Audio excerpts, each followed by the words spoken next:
It's really interesting when a lot of people talk about bullies, and having been bullied myself, and we talk about this in my cyber psychology course. As in elementary school, I remember a time where this kid had just moved from England to Chicago, and he started bullying me, and he pushed me into the snow, and I remember my mom standing up for me.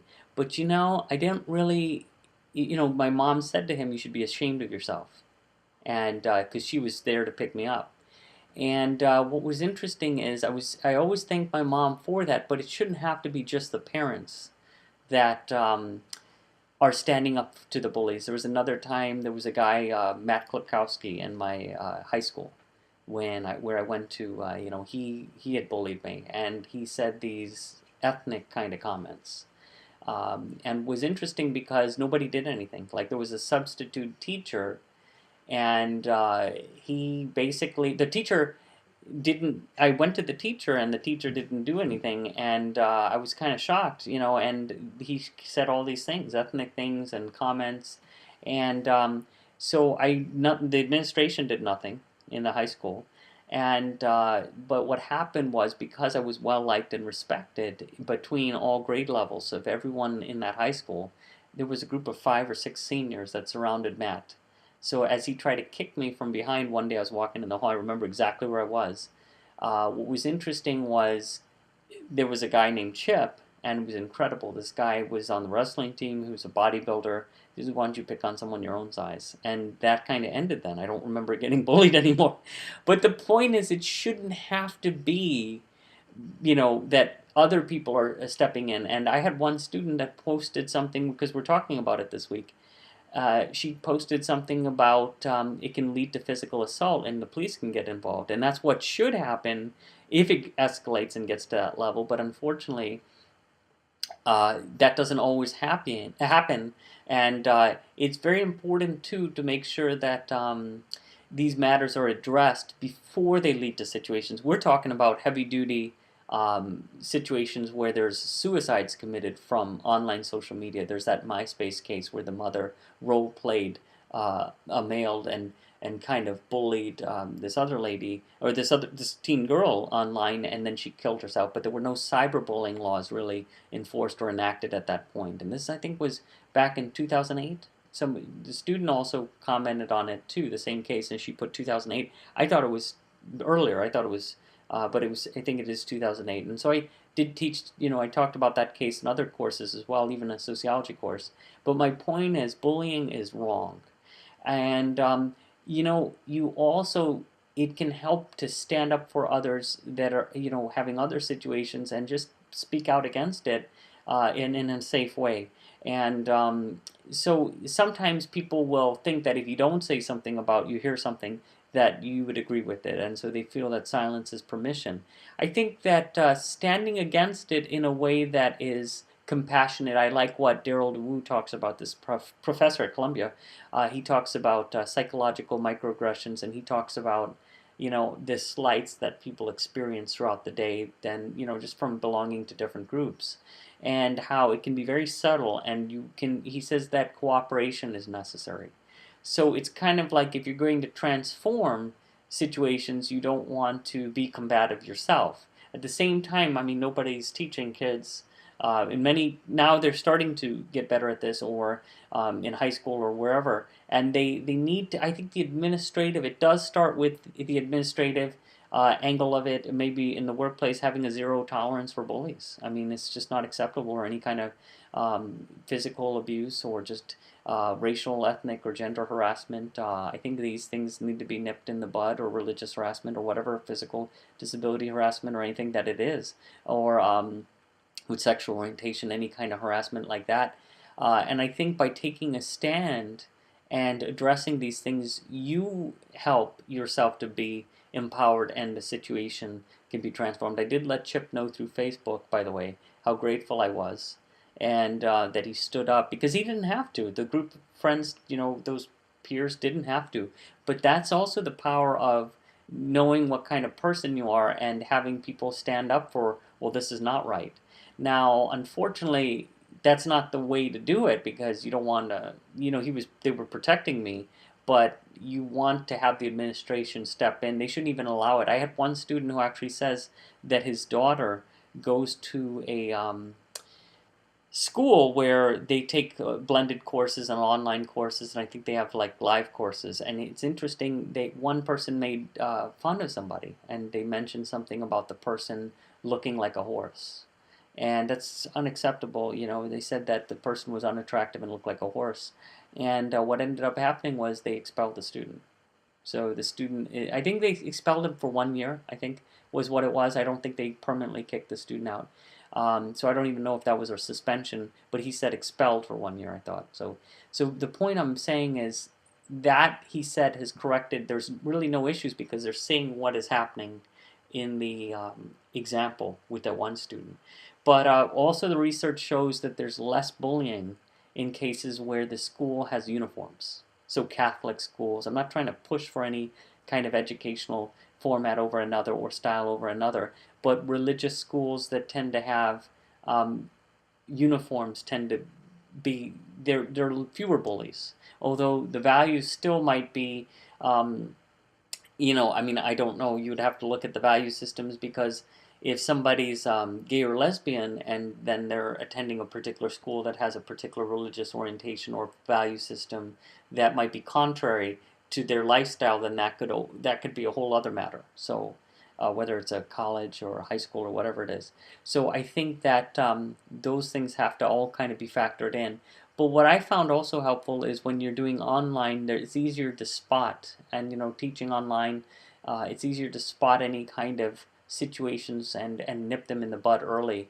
And you really have to monitor things, because even in the online discussions, you might not perceive something in a particular way or catch it early, and a student will tell you, and it's very, very rare, about how a situation is. And thankfully, I didn't have any situations really that were kind of bullying situations. But what was interesting, I had a situation many years ago. I think it was, now we're talking about 9 years ago. There was a cross-cultural situation where the student didn't understand what the students were talking about in the thread, and she thought the conversation was about something else, and it wasn't. So it actually needed to be examined, and it was interesting because then there was no issue. There was absolutely no issue, but there was a language barrier. So sometimes even with, there can be a perceived kind of bullying or something, the person doesn't quite understand the conversation, and it was absolutely nothing that was, I would never allow for anything like this. So what was interesting was I could kind of get the sense that there was this idea of that if somebody thinks that there's a situation, you need to examine it. You've got to get on it. So I'm glad, that there's an open dialogue about bullying. And Alfred Adler, by the way, talks about this in terms of bullying and the inferiority complex. And the idea that bullies feel insecure. And so that they're projecting and displacing onto others how they feel inside. So again, stand up for bullies in a safe way. Stand up against bullies, I should say, in a safe way. Don't put yourself in harm's way for this. And I think that getting help can be really important. I think the administrators need to take a more proactive role. I think that there should have been absolutely no reason that the administration did nothing at my high school about it when I was bullied. The thing is, though, some of these bullies take advantage of the fact that if you have a substitute teacher in class, then they're not used to the way things are. And then you don't know. I think kids and teenagers, their parents are working, and they say, wow, I'm creating waves, and they go home depressed. They might be angry. They lash out onto others. And I know too that when I saw people getting bullied, I never, especially in high school, I just would stand up or call the person by their name and treat them with respect. There were people that were bullied for attractiveness levels, just really silly things. Or they felt, some people felt that they were unattractive and they bullied them for that, or other situations. And then I think also knowing where we have fallen short or bullied others, not bullied, or maybe we've said some hurtful comments to other people, growing up, or you might not have meant something, and we need to clean that up too. It's like,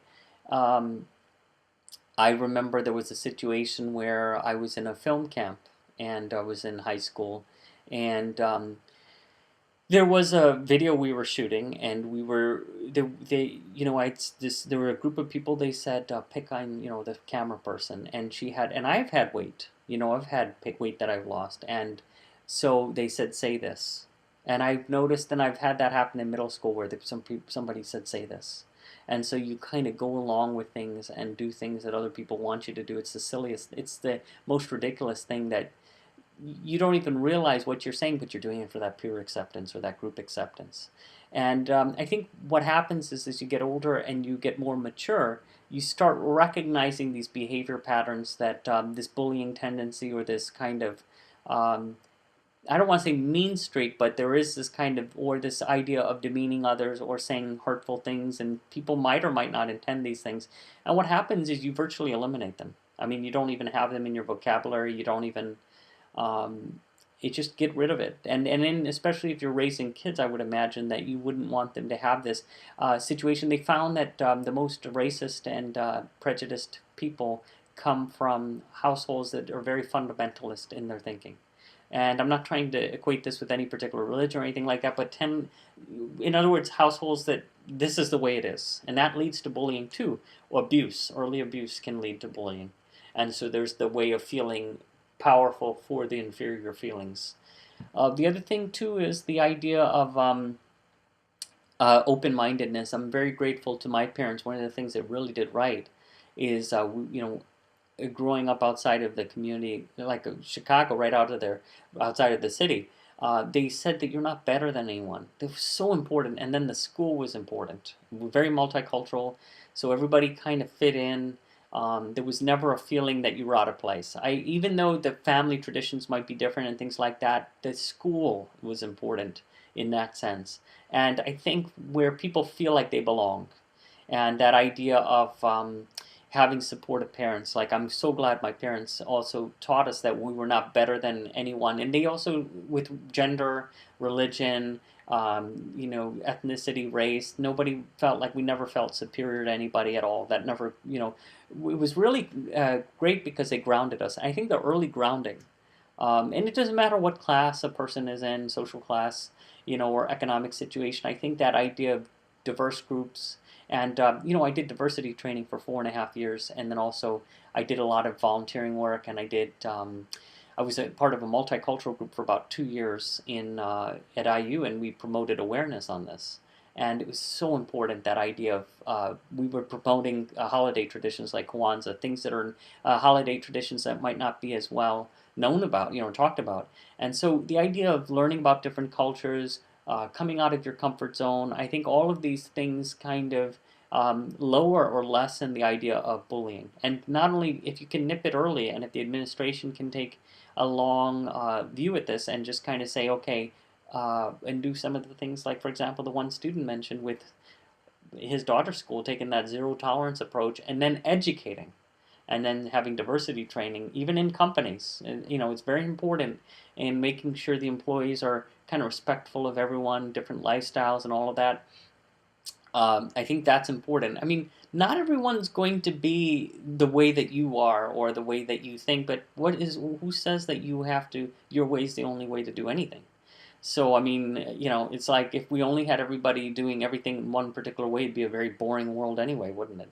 So, I just think that making sure to stand up for your children or teenagers or whoever it is, and maybe for a coworker in a safe way in a workplace setting, and to just the no to bullying, and create a work atmosphere where it's not even allowed, where there's this just mutual respect and interdependence on one another. They also found that prejudice is lowered, and this kind of bullying behavior is lowered in what is known as a jigsaw classroom model. So if any of you are educators that are watching this, or even students that you could kind of bring this to the class with, this is great. A lot of psychoeducational models talk about this anyway.